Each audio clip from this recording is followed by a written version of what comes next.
Today we're going to talk about the relationship between the function, the derivative, and the second derivative. And our ultimate goal today is to be able to graph the original function given the graph of the derivative. Now, we're going to review a little bit real quickly. We know that the f is the value of the function, f prime is the derivative or the slopes of the graph, and that the second derivative gives us concavity. This is going to give us the curvature of the graph. So we're going to be given some information here. The first part says, let f be a function on the closed interval 0 to 6. So we're on a closed interval 0 to 6. So that's kind of getting into differentiability. And the range closed on the interval -2 to 5. We're going to have to remember these numbers later on. Then they tell us certain values. The value at 0 is -2, so we know it's 0.0, -2. The value at 2 is 5, so they give us the 0.25.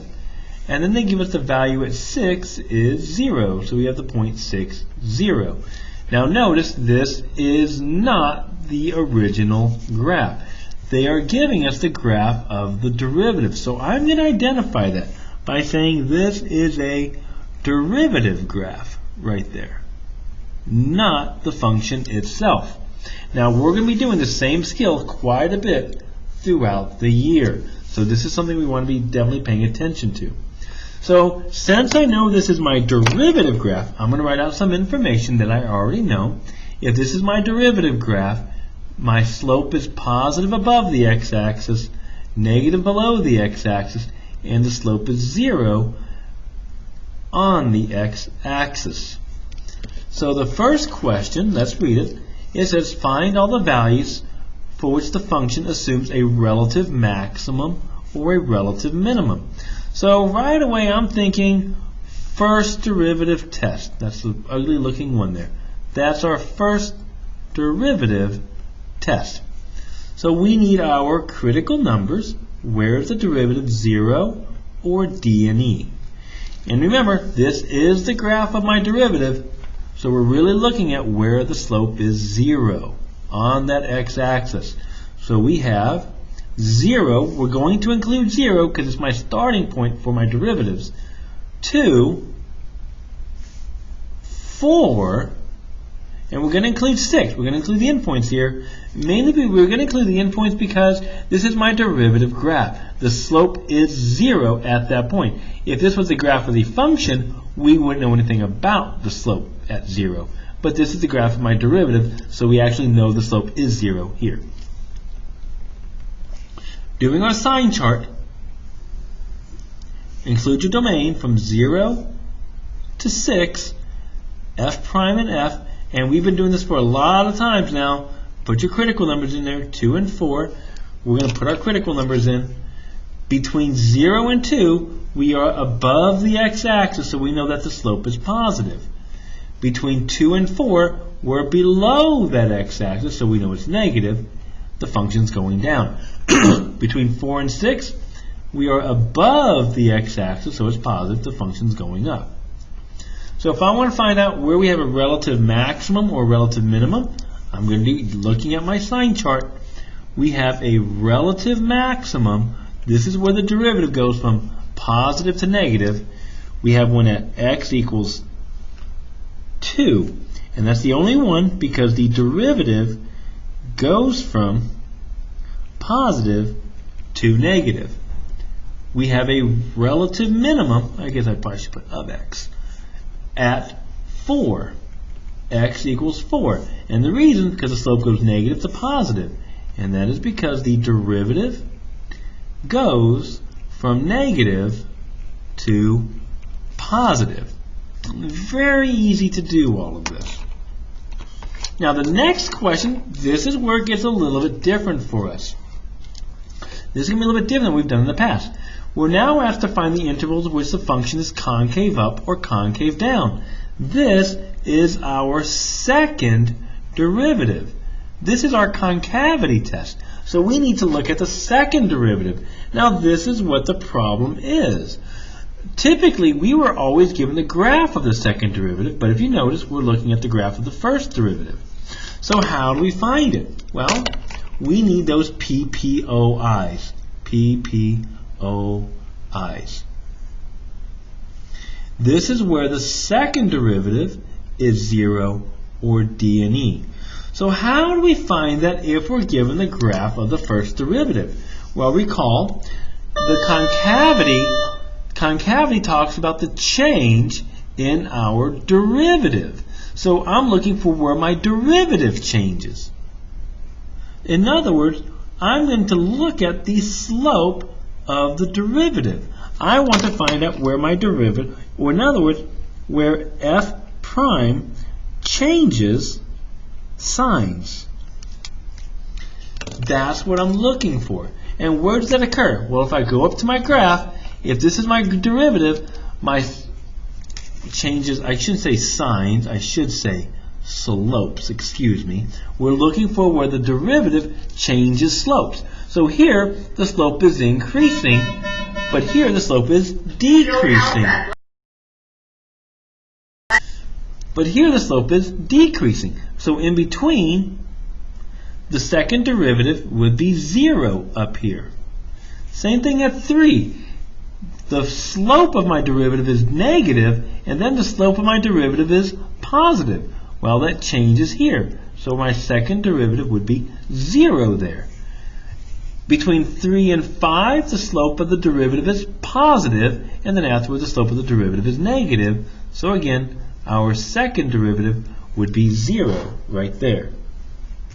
So my possible points of inflection will be x equals 1, 3, and 5. Going to do our sine charts. Again, we're going to go from 0 to 6, my second derivative, and this. Now remember, for my second derivative, we are going to look at the slopes of the first derivative. So my possible ones are 1, 3, 5. And I'll look at the slopes. Between 0 and 1, my slope is positive. So the function is going to be concave up. Between 1 and 3, the change in my derivative is negative. My slope is negative for my derivative, so it's going to be concave down. Between 3 and 5, it's a positive slope, so we're going to be concave up. And between 5 and 6, it's a negative slope because it's going down, so it's concave down. So now we can answer the question, where is this going to be concave up?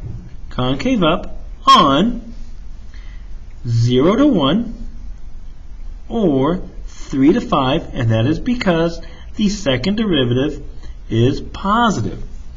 Where is this going to be concave down? Between 1 and 3 and 5 and 6, because the second derivative is negative. So we're looking at that change in the slopes. So we're just looking for that slope changes. Remember, this is the graph of my derivative. To get concavity, we have to look at its slopes. So remember, another way to think about the second derivative, it is the slope of the first derivative. So we just look at their slopes. Right there. All right. Next, we want to find all points of inflection. Well, to get the points of inflection, we have 2 of them. This is where the second derivative changes signs, 1, 3, and 5. So we have POIs at x equals 1, 3, and 5 because the second derivative changes signs. And that's all we need. I guess we say POIs. There's more than one. All right, our last skill right here we're going to take a look at is to sketch the original function. Now, to sketch the original function, we're going to start off. We're going to kind of work our way forward. We're going to start off with points, slope, and then we're going to talk about concavity. So, to sketch a graph, you're going to list as many points as possible. And they give them to us. In this case, you might recall from the beginning, we had the points 0, -2, 2, 5, and 6, 0. So let's go ahead and list those out. 0, -2, 2, 5, and 6, 0. Now later on, we're going to have to find these points. But today, let's enjoy it. So off to the side here, I'm going to go all the way over here to the side. So I'm just going to plot those points, nothing to scale. All right, so once we get our points, we're going to plot them on our XY plane right here. We're going to get the point 0, negative 2, so that's where we're starting. Nothing drawn to scale, so don't stress that. At the point 2, 5, I have another point right here. And at the point 6, 0, I have another point. So this is kind of the basic shape of our graph. Now that's not, so if I were to connect it now, that wouldn't look like much of a function. So what we're going to look at now are these slopes of the graph. So we are going to look at the derivative. Now what the derivative tells us is where we have maximums and minimums. And there's our derivative stuff. We got it right up here. So we already know we have a local max or relative max at x equals 2. So I know that this is a relative max already. So at x equals 2, I have a maximum value. But also, we have a minimum at 4. Now notice, we're not given the point 4, so we'll talk about that. So x equals 4 is a minimum value. So in my graph, I'm going to put the number 4 here. Now the question is, where is it going to go? So it's a minimum value. So if it has to be below the line connecting the point 2, 5, and 6, 0. But let's see how far down it's going to go. So we are told that the range is between negative 2 and 5. That kind of helps me get an idea of what it is. It means it can't be below negative 2. So I'll make it just slightly above that. So there's my minimum value. We don't know the exact value until later on this year when we can solve these. That's going to be later on in October. So if I were to kind of sketch this now, and now I'm ready to kind of sketch it, I would get a graph, a dashed line, just connecting the points, just connecting the dots, like so. But now we want to get the graph its shape. To give the graph its shape, we're going to use the second derivative. In other words, we want to find the POIs. And we already have them. We're told that here. We have 1,